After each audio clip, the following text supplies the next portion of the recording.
আসসালামু আলাইকুম রহমতুল্লাহ বারাকাতু। এই জুমার নামাজ আদায় করার জন্য আসছি আর কি। এখন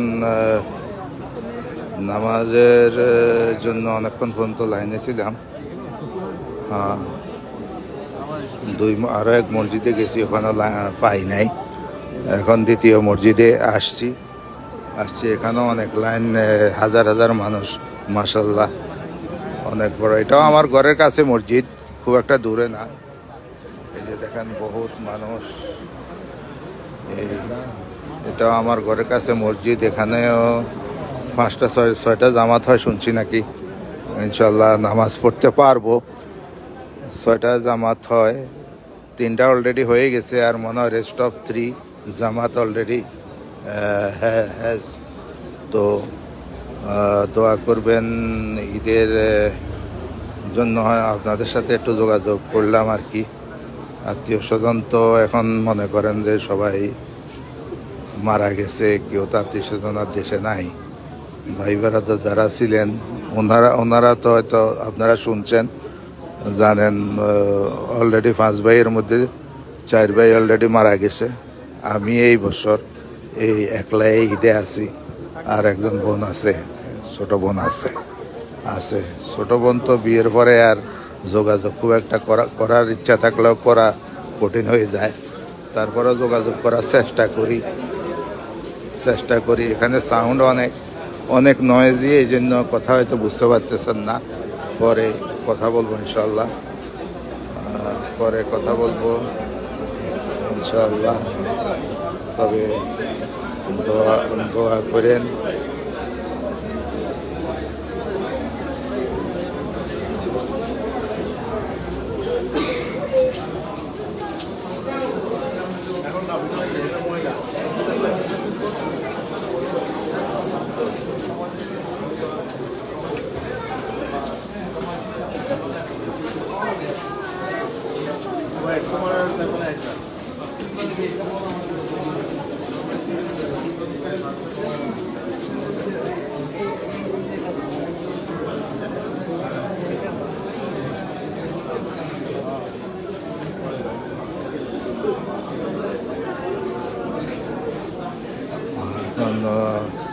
এখানে তো আসলে অনেক মানুষ, হাজার হাজার মানুষ, কথা বোঝা যায়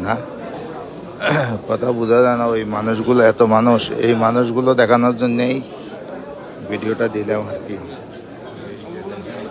মানুষ এর আগে যদি সহি সালামতে নামাজটা পড়তে পারি, দোয়া করে হয়তো জীবনের এটাই শেষ নামাজ, বা আল্লাহ যদি বাঁচায় রাখে। এই কারণ কে কখন চলে যাবে সেটা বলা যায় না। হয়তো এই নামাজেই শেষ নামাজ হতে পারে। আল্লাহ পাক ভালো জানেন। আর দেশের অবস্থাও ভালো না। দেশে যখন তখন মুখ করা যায় না। কেউ বলে যে দেশে আসেন না, আর কেউ বলে যে দেশে আসেন, কোনো সমস্যা নাই। আমি পুলিশের সর্বোচ্চ মহলের সাথে যোগাযোগ করলাম।